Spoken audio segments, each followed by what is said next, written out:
Si è aperta oggi con il celebre psichiatra Vittorino Andreoli la nuova edizione della Fiera delle Parole. A lui, testimone e studioso che ha visto negli anni mutare e trasformarsi la malattia del male oscuro, l'arduo compito di rompere il ghiaccio degli oltre 200 eventi previsti da qui all'8 ottobre. Il suo nuovo libro, I principi della nuova psichiatria, edito da Rizzoli e uscito proprio nei giorni scorsi, parla della sua esperienza nel campo psichiatrico, trattando un tema, quello della malattia mentale, tanto attuale quanto scomodo.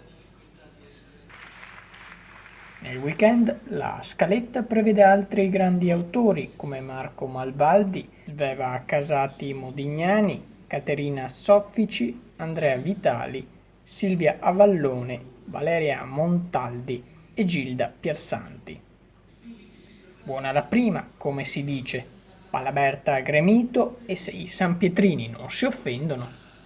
Amo più i matti dei normali, ma non preoccupatevi perché sono pochissimi. Faccio l'eccezione per Montegrotto, non so quanti ne sono, ma insomma i normali ormai non ci sono quasi più. Swishenberg Channel News, Montegrotto Terme.